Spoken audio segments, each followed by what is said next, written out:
again, this is the June meeting. It does say 6:30. I can't hear you at all. It does say 6:30 on the start time. Okay. Well, So you have a few minutes.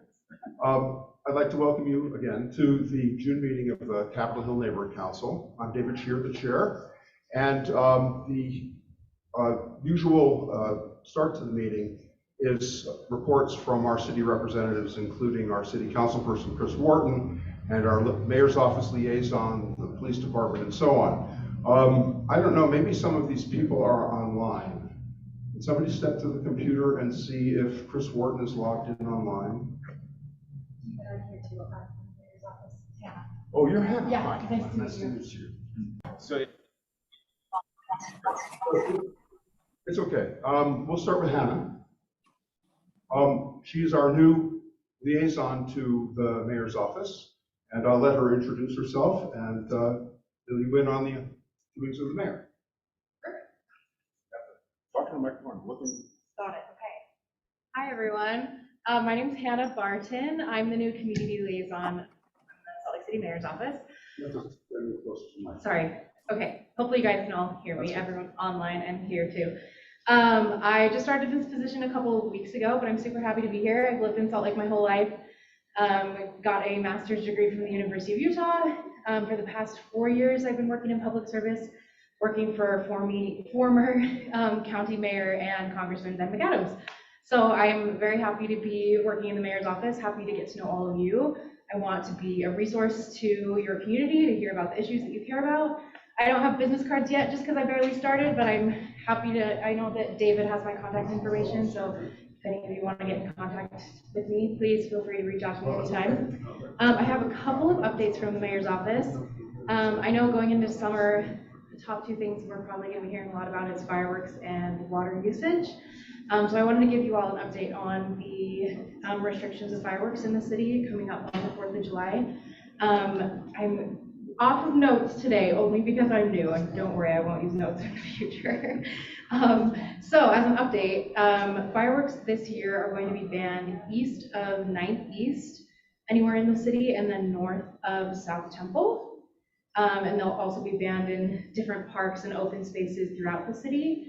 And I've made sure to make the fire department aware of Ensign Hill, or just because I know up in this area in particular, there's a lot of, you're really close to these grassy foothills, and so they are prepared with additional assets and resources to make sure that these foothills in the East Bench area are particularly paid attention to, especially around the holidays. Additionally, looking at water usage, obviously we're all preparing for another drought-ridden summer, and so I think the mayor just wants to be mindful of our water usage and, you know, be reminded that yellow lawns are cool, yellow lawns are in. So I wanted to point you all to slowtheflow.org if you have any questions about using your water strategically and landscaping and things like that. A couple of other updates recently. So Salt Lake City is one of the 18 communities to join the Community Renewable Energy Agency. And that's a really cool collaborative work going on with Rocky Mountain Power, which is getting us one step closer to being 100% renewable by 2030, which is great.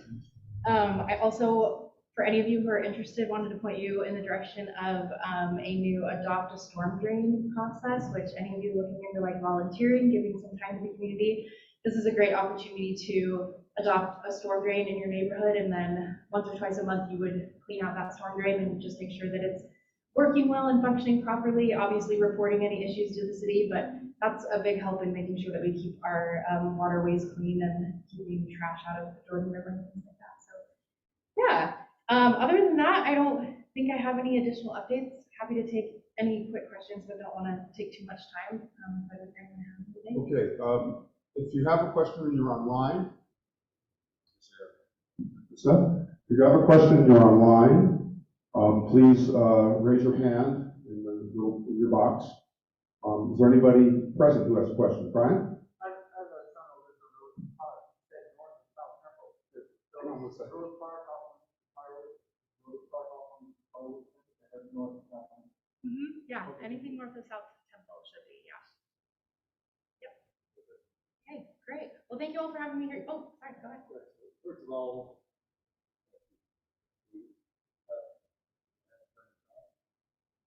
Yes.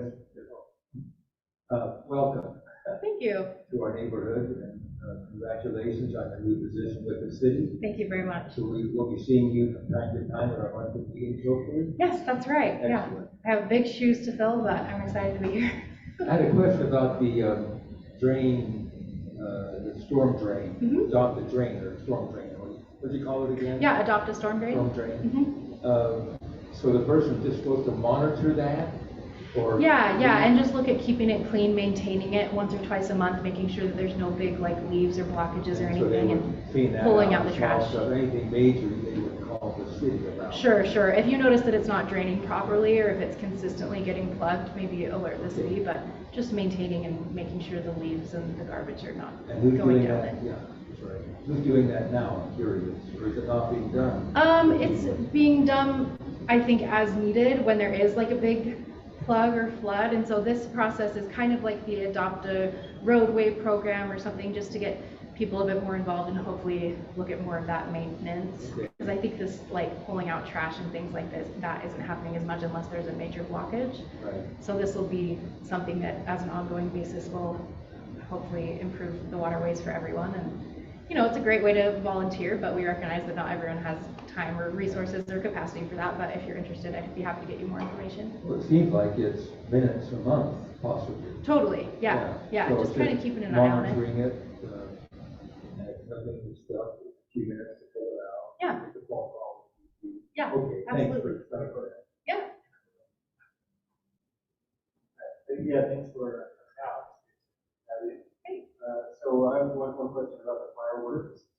I have one, so a question about the fireworks, and it kind of extends to, all, prohibitions in the city, whether it be, restrictions on watering, the drought, or, noise, breaking noise ordinances.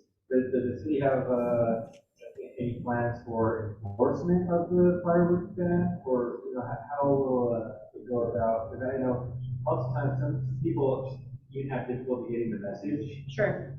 but other people, may decide, well, no one's ever going to come get me even if I do this. So Sure. does the city have any plan for how they will enforce the fireworks? Yeah, definitely. I know that, I don't want to speak for police, but I know that just fire in general will be like, especially watching closely around the 4th of July and Pioneer Day, looking to make sure that they enforce that. A new initiative this year is that fire worked really closely with the people who sell fireworks in the city. And so they now have that map of restricted areas posted at the fireworks stands, and are working really hard on educating the people who purchase the fireworks so they make sure they know where they can and can't light them off, to really get that message out so that hopefully people will follow the rules. And we know, especially with teenagers, that's not always the case. So I think they're prepared to have like additional resources and staff like on hand, particularly around those holidays, to make sure they're watching those problem areas. Are there any other questions? Okay, I don't see. It's very nice to meet you, Hannah. Yeah, nice to meet you And too, look David. forward to working with Yeah, you. me too. Thank you all for having me. I do have to step out at about 7 because I have another community council meeting to get to. I think the 3rd Wednesday of the month is a popular time, This but is the third Wednesday of the month yes. here, and I believe we will be starting at 6:30 as we always have. Okay, perfect. Well, I look forward to working with you all. Thanks again.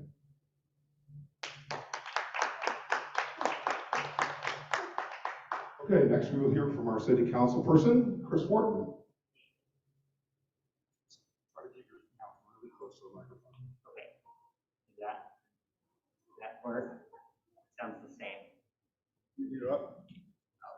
Yeah, go ahead. Like this. Okay. Cool. Is it on? It doesn't sound like this. Okay. Sounds good. Great. Okay. So first is last night the council did adopt the city budget. We finally finalized that process.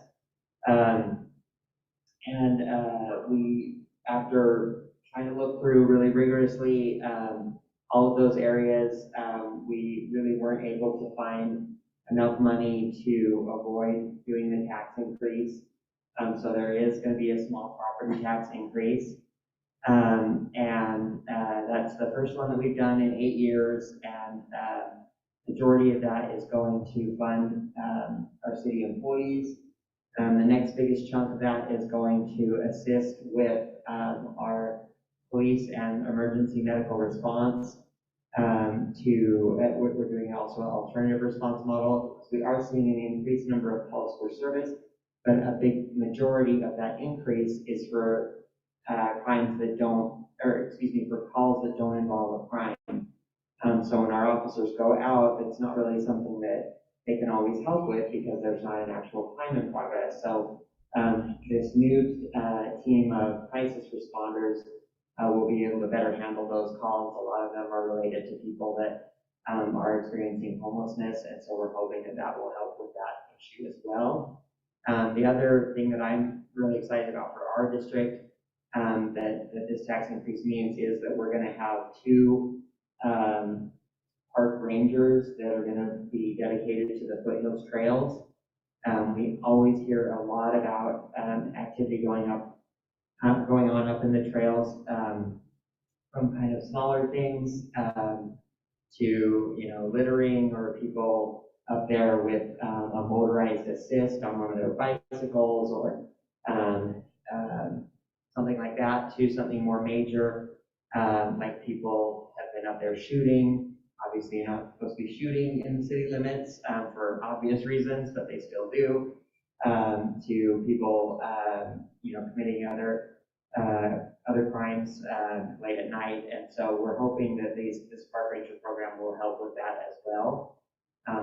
So just a lot of nuisance issues and criminal issues.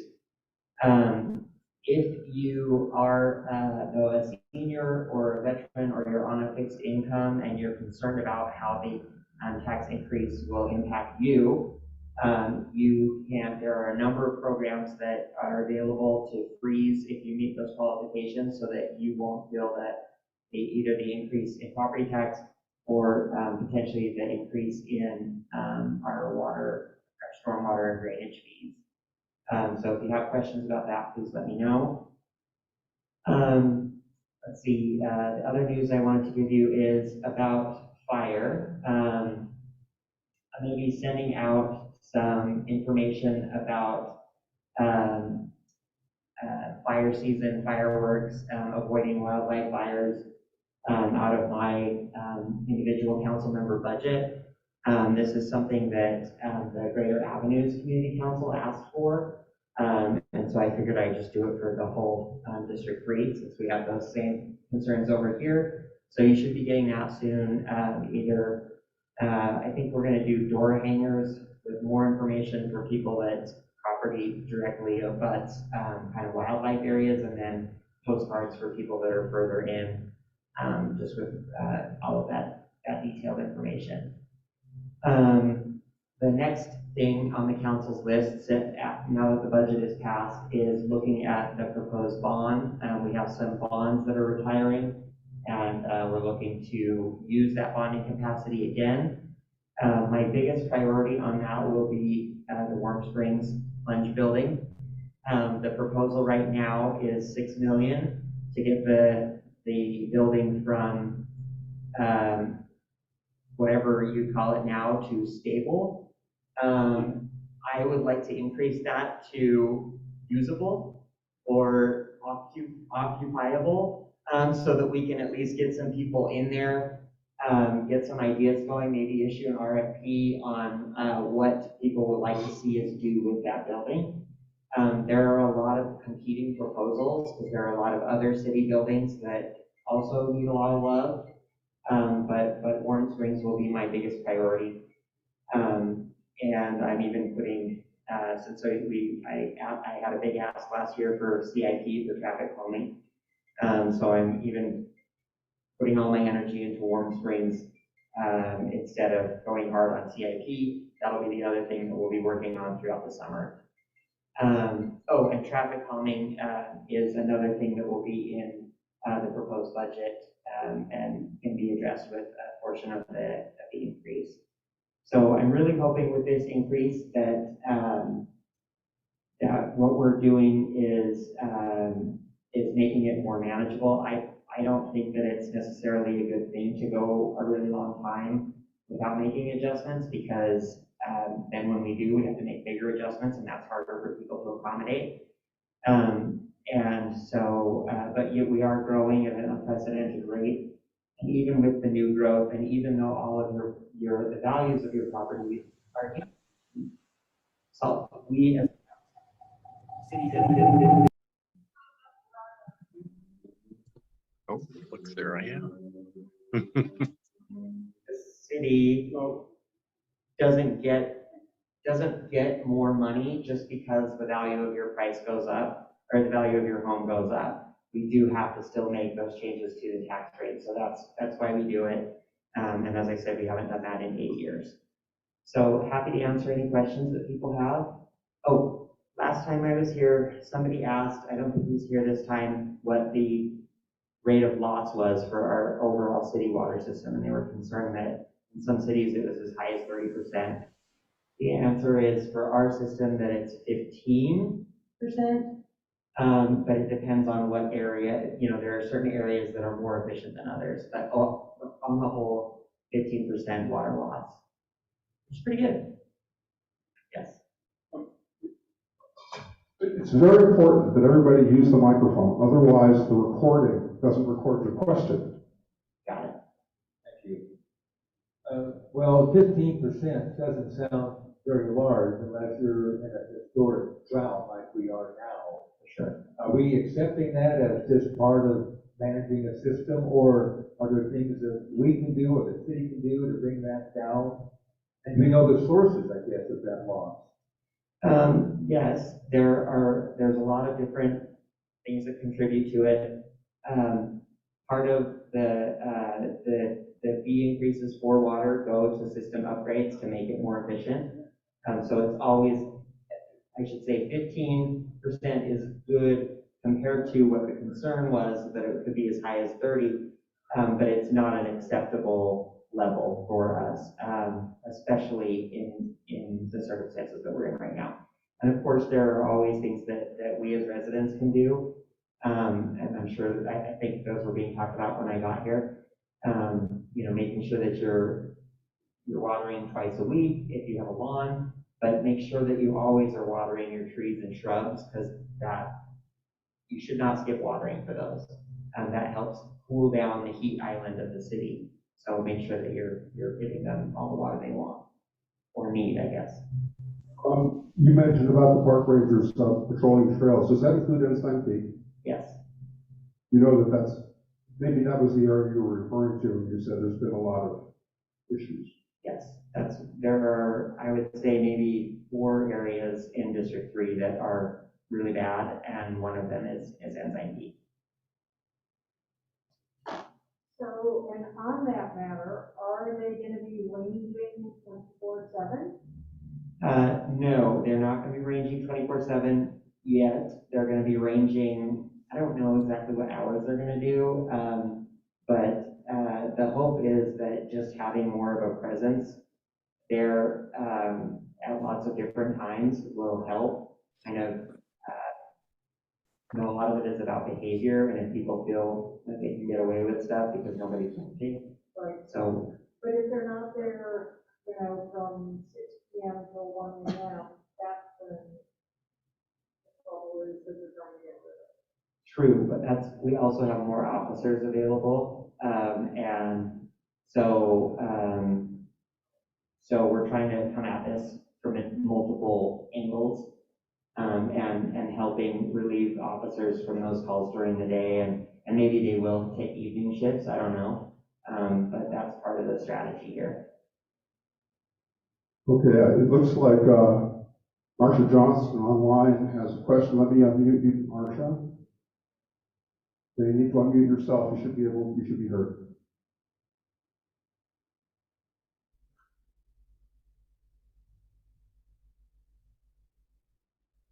You're still muted? Okay, maybe that was a misunderstanding. Any other questions for Chris? I do see a red microphone by her name. Yeah. Oh, that's just a cursor. Okay. No, down below. Yeah, it looks like she's So muted. she is muted. Well, she's not muted on my end. Oh. Right. She just needs to unmute herself.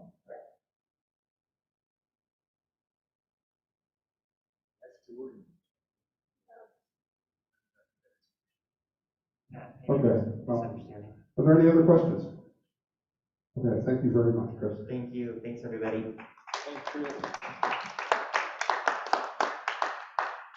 And now I would like to welcome our new liaison with the Salt Lake City Police Department, Detective Marie Stewart.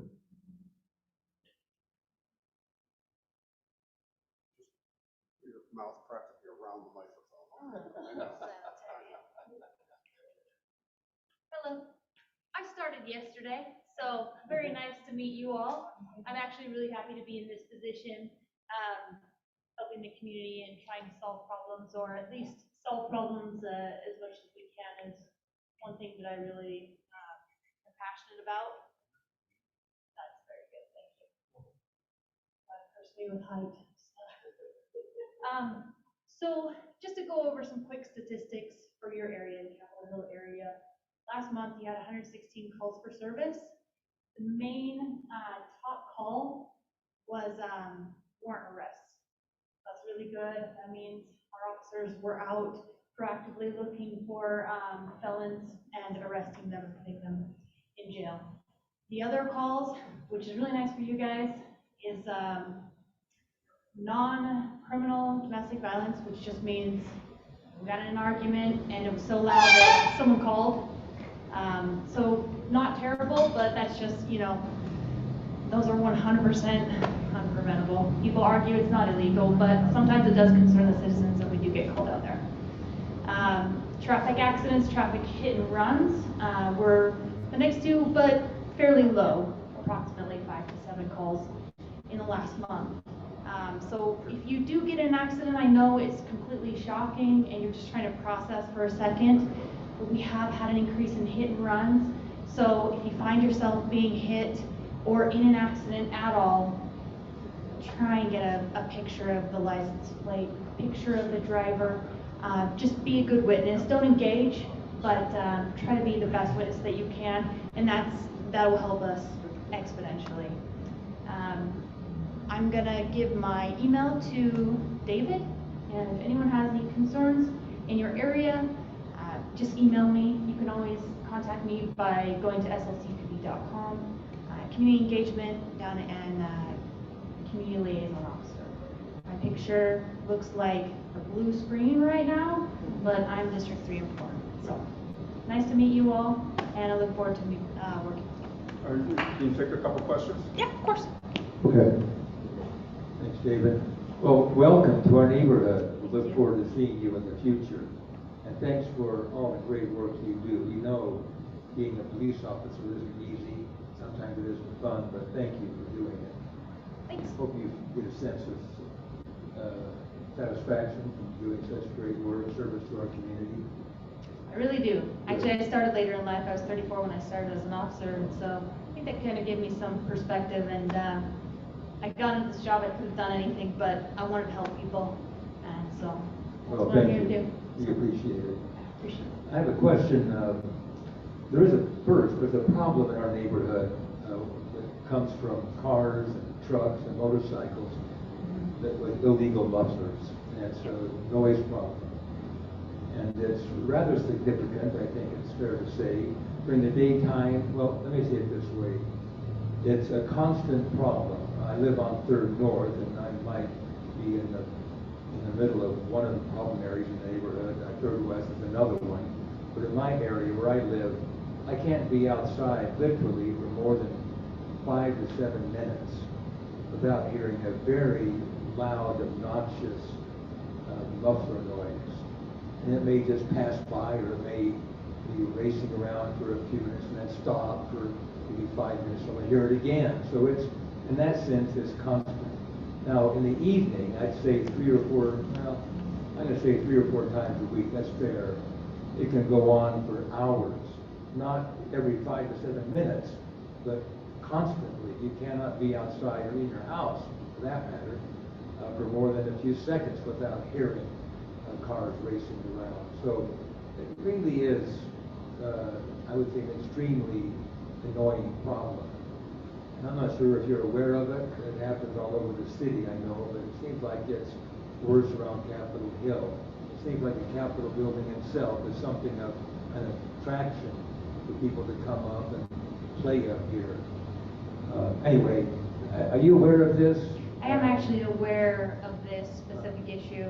I was in PR prior to this position and a million other things, but I know we did get some funding for our motors to go out and do some operations, and we're working with the city to be able to get some more funding, and that seems to be in the works constantly. It's a hard thing to mitigate, especially where, unless it's the same people over and over again, you know, you can't stop everyone coming through without constant people through there. But I am aware of that, and I do know that the chief is talking with the mayor. We are aware of the situation and trying to do, you know, the whole city has things they want the voters for, but we are trying to get out there. Have you noticed any improvement since they've done any ops lately? No. You haven't noticed any improvement? No. Okay. I will say that we've been in contact with the city over the last couple of years. Yeah. Different people in the police department, the mayor's office, and the county as well, attorneys and all sorts of people. And I'm asking you to kind of be an advocate for us when it comes up in meetings you're in, and you proactively talk about it. My feeling is that this problem is a fairly easy problem to solve and not that expensive. The groups that are up there, and it's not just a bunch of individuals, they're parts of groups more often than not. And the word spreads very quickly among those Facebook groups. There are 2 or 3 of them, I believe. And my belief is that after just a few weeks of fairly aggressive enforcement, it doesn't have to be months long, but weeks long, even a few weekends, I think we begin to see a problem. Now, we can't just do that and stop, but I think an initial fairly intensive enforcement effort, as I say, for just a few weeks, gets the word out there, and then some second stage enforcement where it's not quite as heavy, just to kind of keep the message going. Yes, we haven't left, we're still doing this. So within 2 or 3 months, I think we could almost lick the problem. We'll still have an occasional car for sure. I don't believe we can kill the problem completely, but if you see what I'm saying, it'd be nice to do that over the next few months. It's been a years-long problem. It's gotten progressively worse, but now it's awfully bad. So whatever you can do to help us out in that regard, we would really appreciate it. Thanks. Close, real close to your mouth. Oh, I live by Glen. I live between Glen and State. And when I first heard about this, I mean, I could hear the noise. But when somebody contacted me as to what was causing it, they said they're racing. And they're trying to tell me how they would race up Main or State or them. Is that what they're doing? Because I have a hard time visioning on those streets racing. Potentially. A lot of our racing groups go out west normally to all of those industrial areas out there. And I know we've been doing ops out there, and they seem to move around, and the word does spread quickly. But it doesn't go away. They just find a new place, and then they'll come back after a hot minute. One of the problems with enforcement of that is we have to have decibel readers. There are easier ways, and they've been doing that. So racing, yes, and like exhibition of speed, all of those kinds of things you can, but the as far as the noise, highway has those. Our everyday patrol officer doesn't, but our motors may. So I know it is a hot topic of conversation in the chief's office, and the mayor's office, city council, and all that stuff. So we are looking at some local funding to be able to get some people there. Great, thank you. I can fill you in a little bit more on that after. Any other questions? Anybody online? I'm looking at the screen. If you have a question, please raise your hand. Okay. Detective Stewart, thank you very much. We look forward to seeing you every month.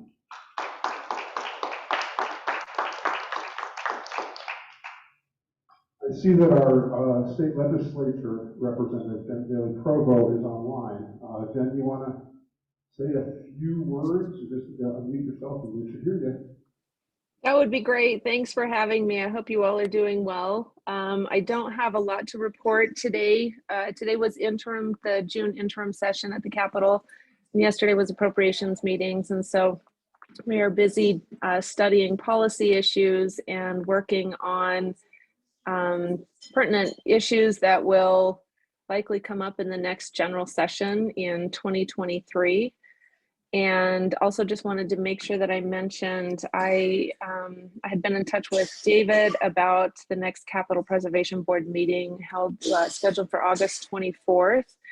It is an open meeting, open to the public. It will be in the Capitol Boardroom, which is in the main Capitol building on the second floor on the east side of the building. So if you go in the entrance that is by the Lions on the east side where the circle goes in, and go straight up the steps and do a 180-degree turn, you'll be looking right at that Capitol, that boardroom.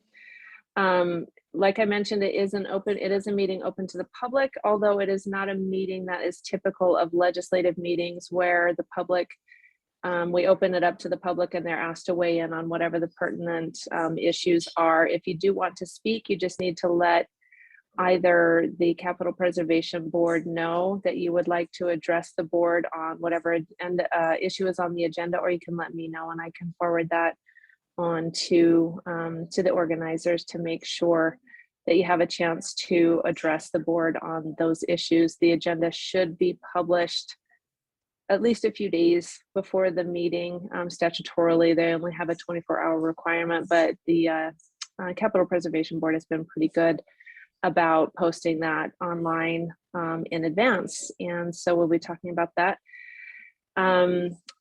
Today, there was a ceremonial I don't know if it's groundbreaking is the right word, but a ceremonial beginning to the demolition of the North Capitol building. And so the actual work on that will commence in the next couple of weeks. So let me know what problems arise so that I can address those quickly. I have been in touch with the administrators at the Capital Preservation Board about ensuring that the impact to the community is as minimal as possible, but I certainly cannot promise you that there will be no impact. It's a big construction project. And like with all the other road construction projects, and I know you all drive through downtown, it is an inconvenience and a headache at best. But if there are untenable problems that are just outside the normal nuisance of construction, please let me know as soon as possible. And I'll put as always, my email and cell phone number in the chat. Other than that, make sure you please, if you haven't gotten your ballot in the mail, call the county clerk, get your ballot, or go vote on election day. The primary election is June 28th.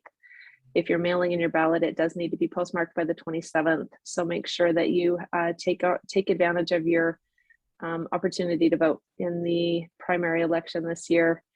And on policy issues, shoot me an email or a text. I'm happy to have a conversation.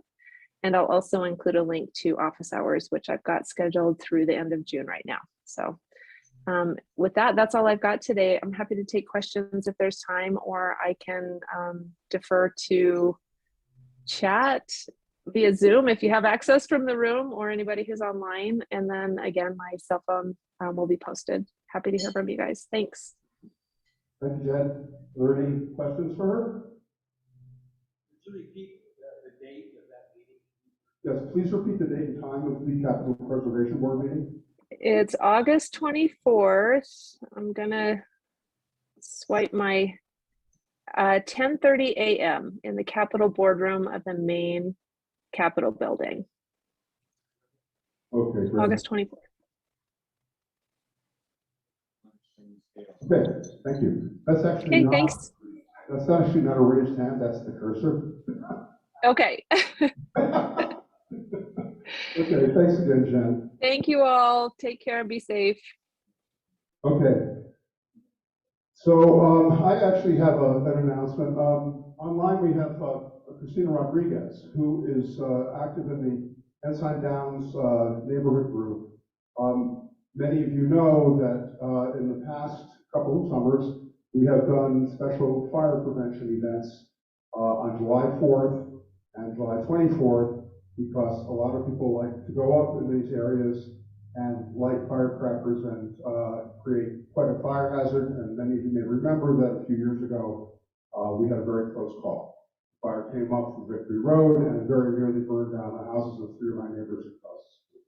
So this is very serious. So what Christina and her group are organizing is hiring some off-duty police officers and barricading some of the streets, not to prevent people from visiting these areas, but to just to make sure that people know they're being watched. And this costs some money. And maybe if Christina wants to unmute, she can tell you a little bit about it. And basically, it's being funded by the entire neighborhood, not the neighborhood council as a group, but they're seeking contributions from all of us. So, Christina, maybe you can say a couple words. Can you unmute? Yeah, I'd be happy to. Can you hear me? Yes. All right. So yeah, just as you explained, we are raising money to hire police officers and rent barricades for the night of the 4th and the night of the 23rd of July.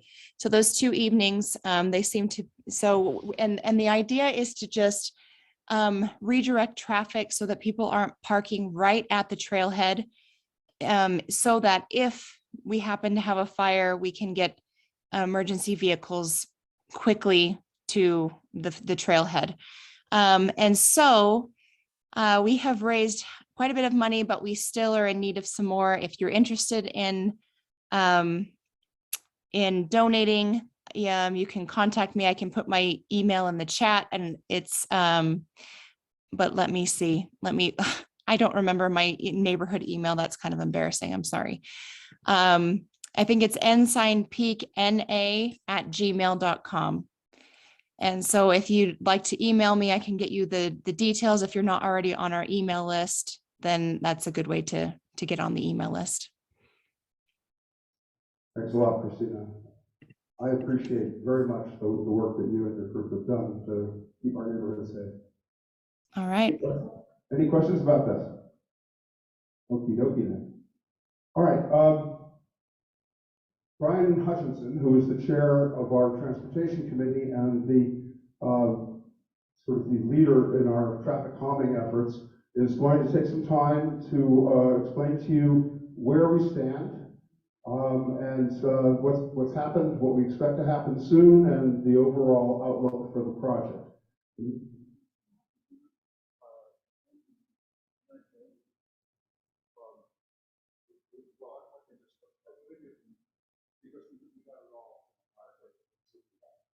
So,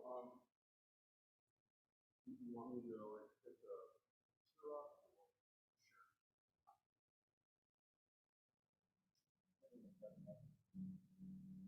But you want to be on camera? Well, no, you can do it here. I just have to.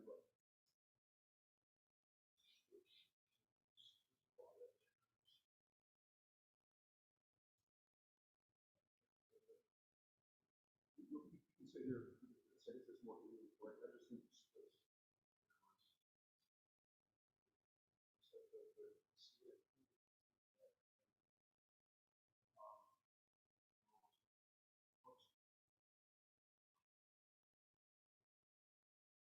Okay, now this is the camera.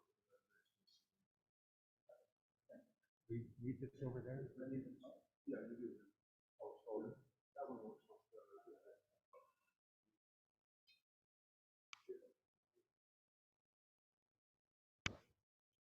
Can you hear me? Hi, can you hear me? Okay, yeah. Thanks everybody for coming out.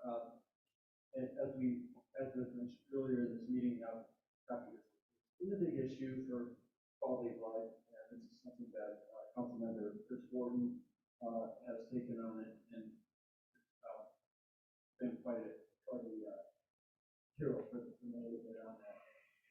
Was able to fund our traffic calming plan, which this year is we're working through the details to set everything up. I'll get to that in a moment. I wanted to share some information on regional traffic transportation issues. I-15 corridor expansion EIS process.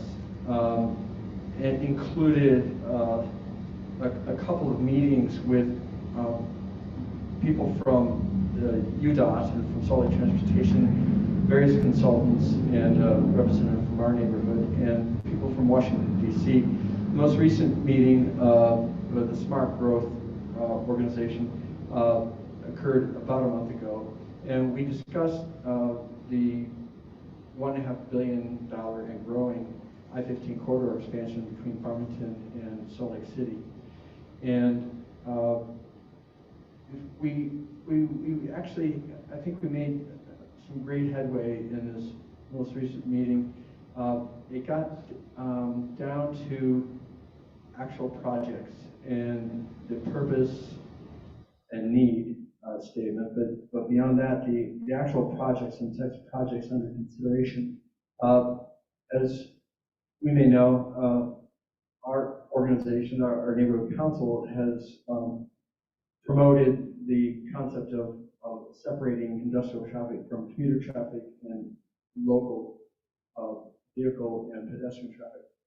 And it actually got a lot of airtime, and I was very encouraged by the reception of the people in the room. And these are the people that are making the decisions.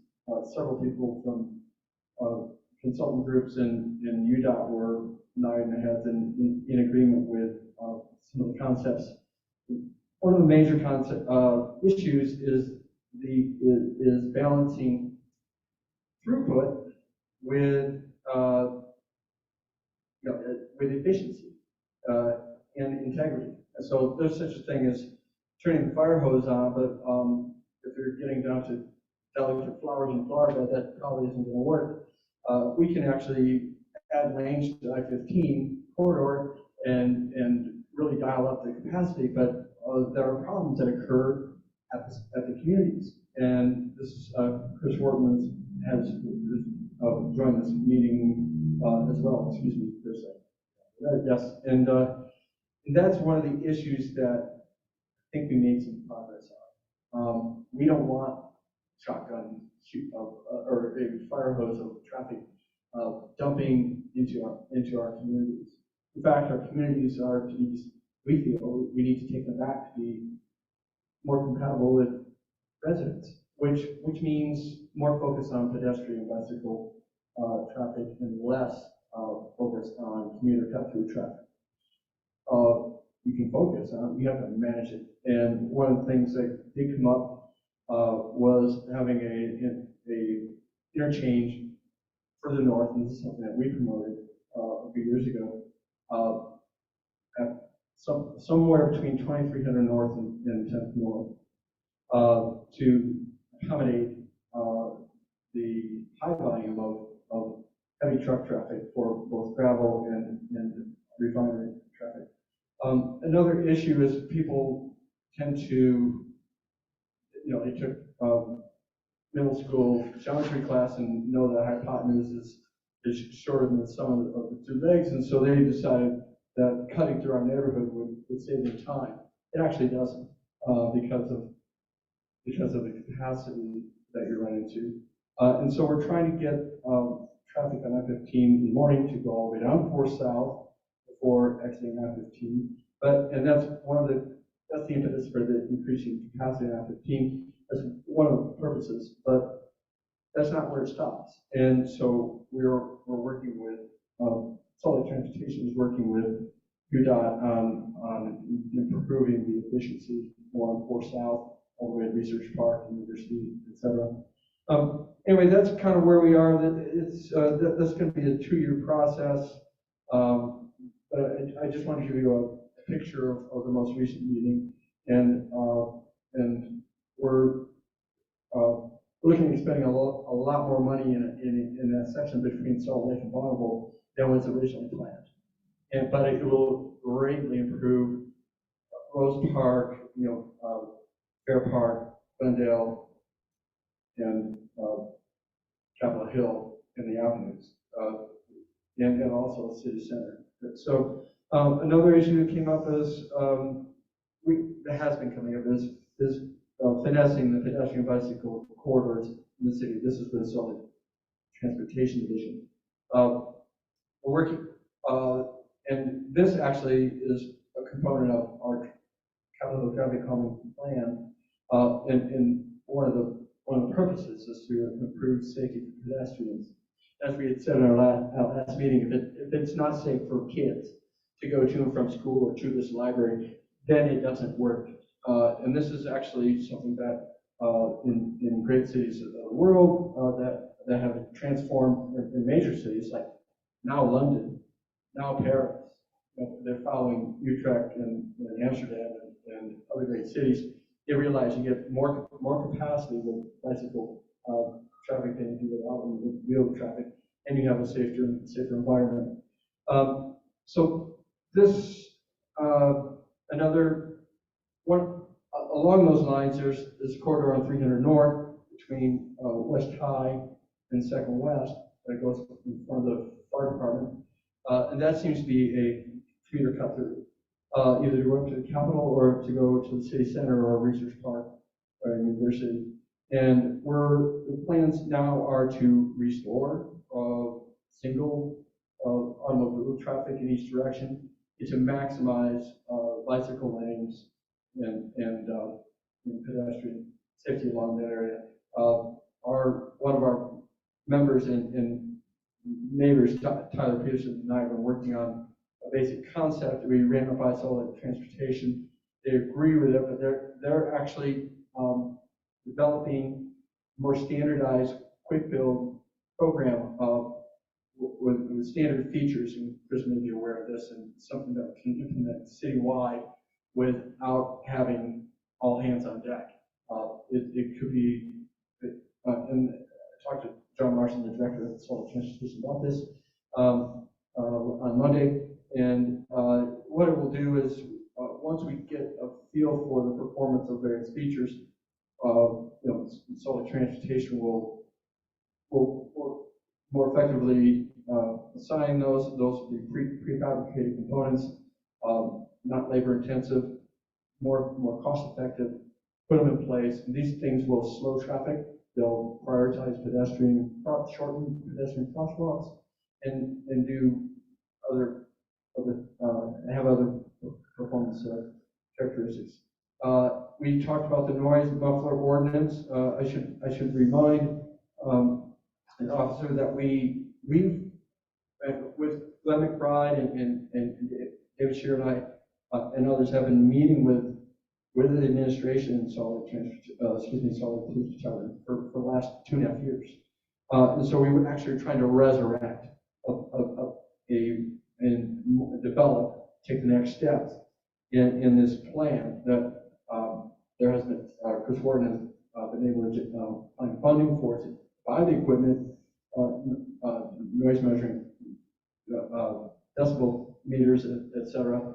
But actually develop a plan and that is more systematic and more performance driven, and something that we can measure and go back to, instead of just having a weekend of enforcement in July of 2019, which did occur, and that was it. That was the last time. Okay, so that was great. Got a bunch of tickets.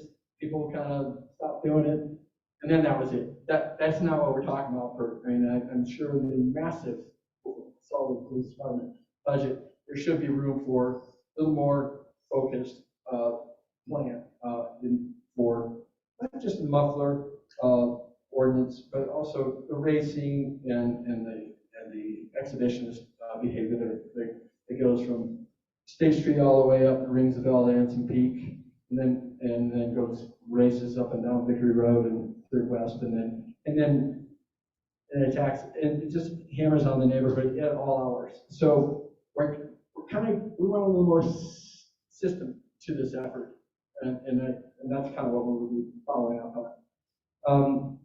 The Capitol Hill traffic calming plan, I should develop it. If people can see this map, this is the initial map. I should give you an update. The traffic calming device testing and development is still in process.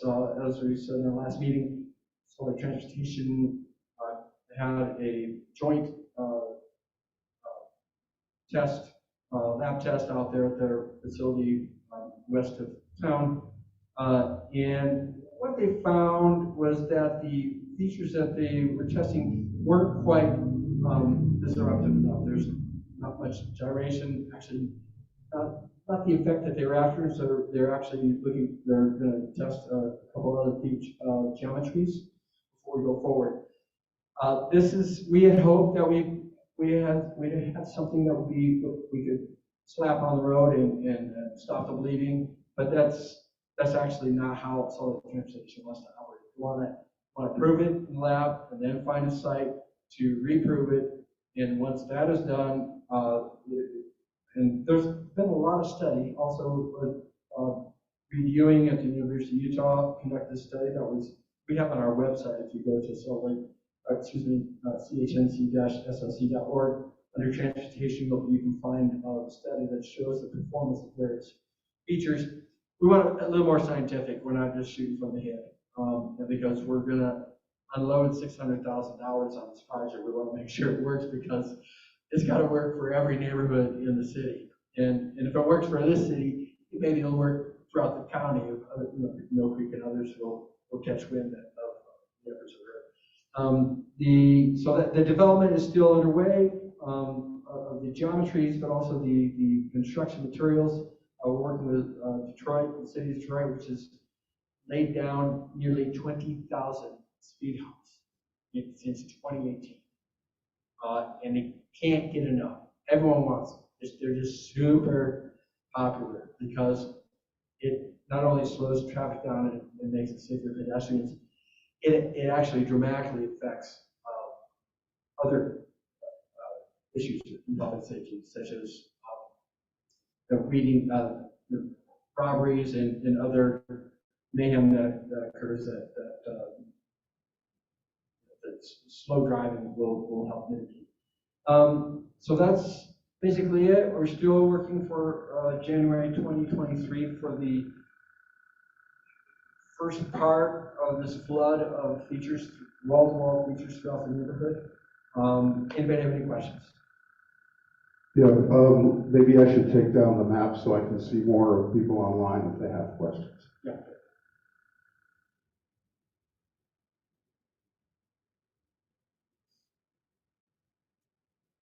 So, I don't see any hands here. Anybody online?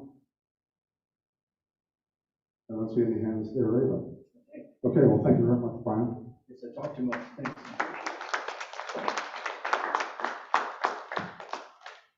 Well, that's what we have for our program tonight. The rest of the time is going to be open mic.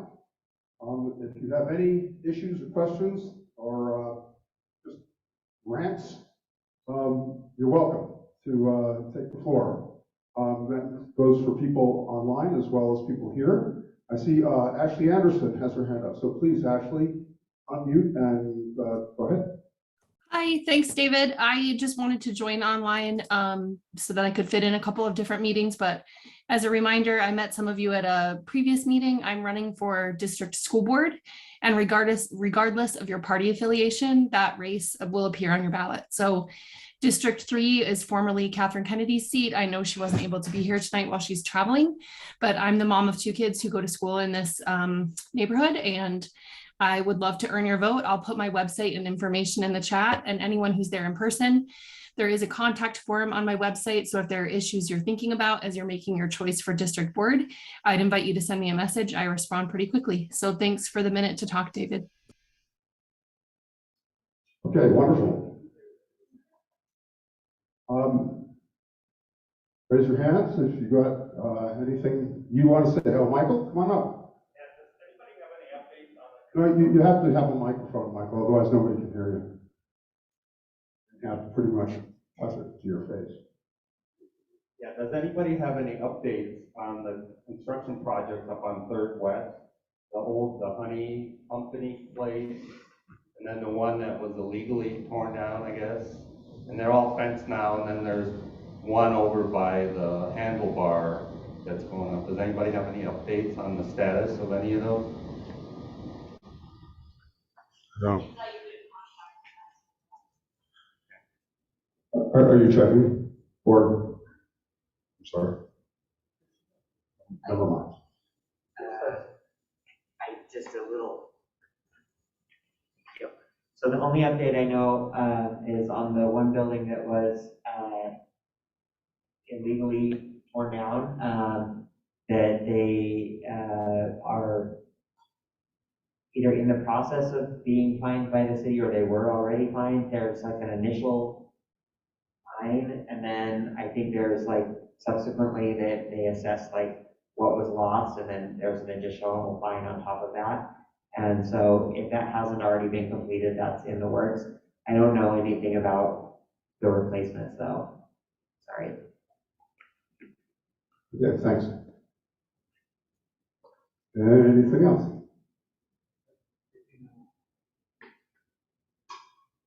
Yeah, the project on 300 West on the west side, that is south of Hudson, not Hudson, Reed,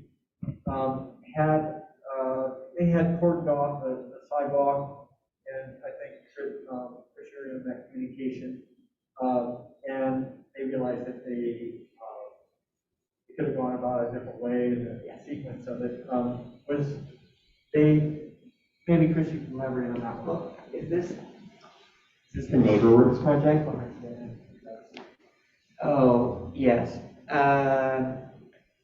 Well, I think, yeah, you said kind of what I know. I think I don't know if this is the same project as NeighborWorks, because NeighborWorks is doing something over there as well. I don't think it was. I don't think they would do something like that. Yeah, they did section off the sidewalk, and were contacted by the city after we received some complaints from residents, and apologized and said that they next time, I guess, are gonna do better about that, and that they could have gone about that in a better way without interfering with their project. So that was a good thing. But so I'm not sure about any of the details of the actual project. The NeighborWorks one, though, of course, is also in that area on the, I think it's Marmalade Lane or Marmalade Place or something. That is a NeighborWorks project, and NeighborWorks is an organization that builds affordable housing, and they do it in a really collaborative way with building up neighborhoods and in a community-focused kind of way rather than just they're a nonprofit developer. And they have an office just right over here, just outside of our boundaries, but still in District 3. So great community partner, great to work with. Good. Last call. All right. In that case, I'll adjourn the meeting and thank all of you for coming. And our next meeting, can anybody quickly look at a calendar and tell us when the third Wednesday in July is?